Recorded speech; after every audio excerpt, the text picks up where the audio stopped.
Comic book fans know it's impossible to pack all of the subtlety, nuance, and overall zaniness from a publication into a movie or television show. But that's not going to stop us from complaining when they don't get it exactly right. No need to get your little panties in a bunch. To distract or appease their rabid fan base, producers often fill the adaptation with hidden references and jokes. The Umbrella Academy is no exception, and if you watched the show on Netflix, you might have missed out on some of these secret Easter eggs while you were busy jamming out to the awesome soundtrack. But don't worry, we'll fill you in. In the Umbrella Academy, Vanya earned the ire of her family by writing a tell-all autobiography about her life growing up with Sir Reginald and her adopted siblings. Dad! Although Extraordinary My Life is Number 7 didn't earn her any favors with her brothers and sisters. At least Sir Reginald kept the copy she gave him even if he never actually read it. When Vanya returns to her childhood home and pulls the book off the shelf, you can see there's an endorsement on the back by none other than Gerard Way. He was one of the co-founders of the band My Chemical Romance and wrote the Umbrella Academy comic books upon which the series is based. His endorsement says, quote, "An incredible read, ... a revealing portal into the life of Vanya Hargreaves and the life she has lived. I couldn't put it down." At least Vanya got to live out the dream of having a monkey as a butler. Pogo was certainly fond of the children, although his loyalty ultimately seemed to lay with Sir Reginald. Sir Reginald Hargreaves made me what I am today.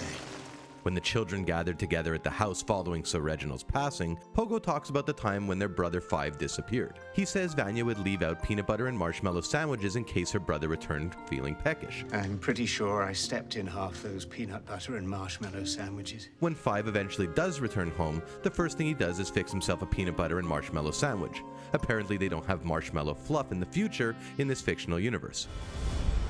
While Klaus is looking for things to pawn, his siblings are more interested in investigating what happened the night their father passed away. During one scene, Allison disturbs Sir Reginald's office, and when she walks in you can see a framed newspaper clipping. It's about the Eiffel Tower. But it's more than just a mere set piece. It's a reference to the Umbrella Academy comic books. The first issue is called The Day the Eiffel Tower Went Berserk, and tells the story of the Umbrella Academy attending to an attack happening in Paris, France. Oh, and it turns out the Eiffel Tower is secretly a spaceship, because why not? In the second episode, Run Boy Run, there's a scene where Ben can be seen reading a book. It might not be as exciting as when a writhing mass of tentacles burst out of him, but it does provide some crazy foreshadowing if you look closely. The book he's reading is written by one Anton Chekhov, a well-respected playwright. One of his literary principles concerning keeping details consistent and not introducing things into the story which would never come into play later. If you say in the first chapter that there is a rifle hanging on the wall, in the second or third chapter it absolutely must go off. If it's not going to be fired, it shouldn't be hanging there. This definitely seemed to be a sign that although Ben is a ghost in most of the present day, he would have a large part to play at some point. And speaking of foreshadowing, there were a few other moments which pointed towards the conclusion of the first season. But don't beat yourself up if you didn't notice them on the first watch through of the show. When Five travels to the future and finds the bodies of his siblings, it's rather upsetting, but there's one missing face. Five doesn't stumble upon the body of Vanya, which was a super early clue that seemingly powerful characters would have something to do with the upcoming apocalypse. In the rubble, the columns of Vanya's theater are also visible, providing a further clue about her role in this catastrophic event. In the third episode, Extraordinary, Diego finds his mother working on a cross-stitch. While it's easy to get caught up in how weirdly creepy it is to see a robot sewing, take a moment to notice the design. It looks like she's making a moon with chunks of it falling apart. This is a definite nod to the end of the season, which involves the moon being blasted apart. Or maybe it's just another dig at Dum Dum Luther, who spent years of his life on a special mission to the moon. I didn't really feel like a superhero up there. We like to think it's a little bit from column A and a little bit from column B. The Umbrella Academy isn't the first adaptation of a book actress Ellen Page has appeared in. She was also in the movie Whip It. We're number two! We're number two! Which is based on the book Derby Girl by Shauna Cross. Interestingly enough, this movie was alluded to in the fourth episode of the Umbrella Academy called Man on the Moon. In one scene, Allison is standing at a magazine stand poring over a gossip tabloid, but there's an interesting poster nearby. It's an advertisement for a roller derby event, and it's conveniently placed near a magazine called Whip It Snippets. This seems to be a definite callback to the movie Whip It, although we're sad to report there is not a real magazine called Whip It Snippets, not that we checked or anything. Here at ScreenRant, we try to remain neutral and non-judgmental, but we have to say there's just something troubling about a young boy being in a romantic relationship with a mannequin. or, well, half a mannequin. There's no denying Five has been through some serious stuff in his life, and with a limited choice for companionship, he had to make some unsavory choices. You remember that little mansion just outside the city limits? Where the... It's really saying something about how crazy this show is that Five's love for Dolores isn't the weirdest thing about it. During one scene, Five and Dolores head to the nursery where Five drunkenly wrote calculations all over the walls. Dating a mannequin is one thing, but defacing a nursery? How ghastly. Later on in the episode, you can see Five and Dolores living in the wreckage of the same nursery with his calculations visible on the wall. This next clue you might have missed was a bit more difficult to spot. In fact, if you didn't pause the show at just the right moment, you probably didn't notice it at all. During the 5th episode, there's a shot of Sir Reginald's notes concerning Vanya and her progress. There's a reference to 00.03, and although it's unclear exactly what this means, it could have something to do with the number 3, Allison. As we later learned, Allison was instrumental in convincing Vanya that she's ordinary and causing her to suppress her powers. You think you're just ordinary.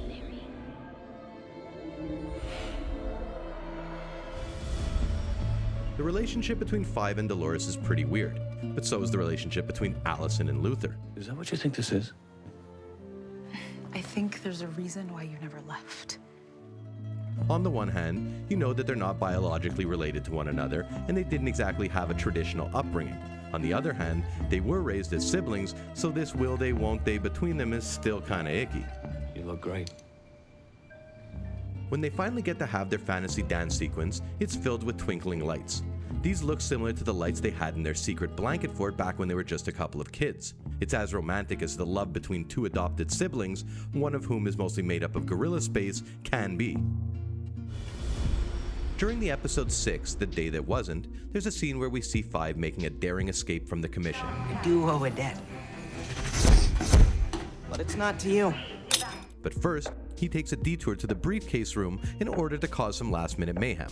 While he's in there, you can see a set of red gas masks hanging up on the wall. Later on in the 10th episode, the agents who attack the Umbrella Academy are wearing the same gas masks from this scene. We all knew Harold was a bit of a total creep, but of course, he did have a backstory which made you feel pretty bad for him. Like so many of us, Harold dreamed of being a superhero someday, despite the fact that he doesn't have any superpowers. During one of the scenes featuring a young Harold, we see him playing with his toys and referencing someone named the Evil Dr. Terminal. I'll save you from the evil Dr. Terminal. In the Umbrella Academy comic books, there's a character named Dr. Terminal, who is a major villain first appearing in issue 3, Dr. Terminal's Answer. Over the course of the series, we heard Allison talking about her beloved daughter Claire many times. We learned that Allison hadn't been able to resist using her powers against her ex-husband, as well as her own daughter from time to time. I heard a rumor that you're really tired. It's a complicated situation when it comes to being a mother and a superhero, but we did see some heartwarming moments between mother and daughter. One of them involved Allison tucking her daughter into bed when the little girl asked to tell her a story about the Eiffel Tower. This is yet another reference to the Umbrella Academy's trip to the Eiffel Tower in the comic books. Seriously, if you haven't read the one about the Eiffel Tower yet, you should. It's really good. Vanya's character changed quite a bit from the comics to the series, and actress Ellen Page might have had something to do with that. Allegedly, she was hoping that the show version of Vanya would be less over the top and have a slightly more restrained wardrobe. During the episode Changes, we see Harold helping Vanya clean up, and a red strain on her neck happens to resemble the violin string design featured in the comic book character's wardrobe. While this aesthetic looked awesome in the comics, we can definitely see it being a bit difficult to pull off with an actual actress and the limitations of fabric. During the episode White Violin, one of the characters might have looked pretty familiar. While the family is at a bowling alley, a woman comes over and invites Five to play with her son and children his own age. I would rather chew off my own foot. Or at least to appear to be his own age, since we're guessing she didn't realize Five is a time traveler. If you thought the woman looked familiar, that's because she also appeared in episode 4. She was the woman who got a front row seat to Klaus traveling in time. Oh, and let's not forget she also appeared at the rave and at the bank robbery. Apparently, this woman just has a knack for being at the wrong place at the wrong time. Speaking of time, let's take a look at an interesting detail from the nursery. Little kids' wallpaper tends to not be the most exciting thing to look at, so we don't blame you for not spotting this little detail. At first glance, it seems to scenes of butterflies and kids playing, but take a closer look. You can see a young boy dragging a wagon with something in it. This looks to be a boy pulling along a bald mannequin. Could Five and Dolores have somehow ended up memorialized on this unique wallpaper print? Fans on Twitter pointed it out to actor Aidan Gallagher, who replied by saying, "There's stuff like this planted all over the place. You'll have to watch for it." Don't worry, we will. The second episode of The Umbrella Academy is called Run Boy Run, which is also the name of a song by Woodkid featured in the soundtrack. Run, boy, run. They're dying. The episode features Five being pursued by Hazel and Cha-Cha, and it does seem like running is really his best option at this point. But the song and episode name really tie into the comic books because there Five is frequently referred to as the boy. There's no denying that the soundtrack for The Umbrella Academy is amazing, and there are some songs that just got stuck in our head. Early on in the series, the students end up grooving to I Think We're Alone Now by Tiffany. Yes, it's a classic jam, and even Luther can't help but get into it a little bit. But if you listen closely, the lyrics seem oddly prophetic to the end of the show. One line says, "I think we're alone now, the beating of our hearts is the only sound." Later we see Vanya trapped all alone in the anechoic chamber, and the only sound she can hear is her own heartbeat, which she uses to make her escape. Lots of little kids dream about being able to travel to the moon someday, but Luther actually got to do it. During the third episode of The Umbrella Academy, we see a flashback of Luther's room showing a Lego Stern V-set, which could have been a sign he was going to travel into outer space as an adult. With the exception of Five, all of the Umbrella Academy students have both a birth name and a number. You can see some of these referenced during their introductions into the show. When we see Luther coming out of the door onto the moon, we see he's based out of Moon Station 1. When number 2 Diego shows up, you can see 2 lights on behind him. When number 3 Allison is seen on the red carpet, it's because she's promoting Love on Lone 3. And when Klaus learns of his father's passing, he does so by watching Channel 4. Ignoring the moral issues of Hazel and Cha-Cha's occupation, we can at least all agree their jobs aren't easy by any stretch of the imagination. But sometimes they get a little bit of a super obvious help, like when Cha-Cha is trying to track down Hazel and uses a flyer to do so. The flyer is helpfully labeled How to Find Us and features the bird sanctuary where Hazel is headed with his lady love. It's so obvious it might have well said, "Here's a clue." Seriously, how did Hazel manage to survive this long when he can't even give Cha-Cha the slip for more than a few hours? Of course, it's not surprising that there are plenty of references to the Umbrella Academy comic books and the Umbrella Academy series on Netflix. But there are other pop culture references to be found if you know where to look. During one scene, we can see Hazel and Cha-Cha storm into the Umbrella Academy, and they use a method which looks pretty familiar. The way Hazel blasts the lock out of the doorknob looks very familiar to the motel scene from the movie No Country for Old Men. Hazel also keeps their briefcase hidden in the vents within the room he and Cha-Cha stay in, which also happens in that movie. In addition to bird watching, is Hazel a movie buff? During the fourth episode, we see Luther and Diego heading to the library in order to find Five. There's an awesome shot which involves the camera panning up the floors of the building. It's an interesting way to represent comic book panels in a real-world scene. The square openings represent different panels in comic books, and it seems as though each panel represents the time that has passed since the previous panel, even though they're shown at the same time.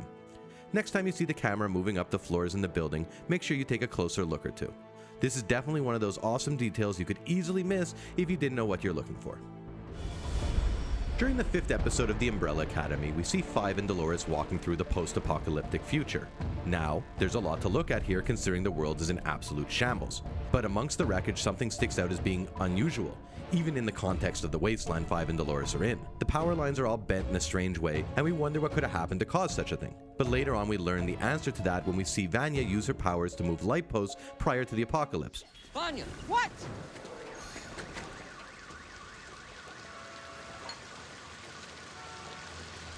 It was a massive display of strength and left its mark even after the world was brought to ruins. Even though the students of the Umbrella Academy have tried to have normal lives, well, it really didn't work out that way for any of them. You both know that fun and games are restricted to Saturdays between noon and noon. But we were just... Be prepared to do your studies alone. Do you understand? My greatest disappointment, number 4. So it's almost kind of sweet to have them doing something as normal as going bowling as a family. When they're at the bowling alley, they even name their lane Umbrella Team as a tribute to the bond they share. However, they're not all equally skilled, and it looks as though Allison is winning while Klaus is coming in last.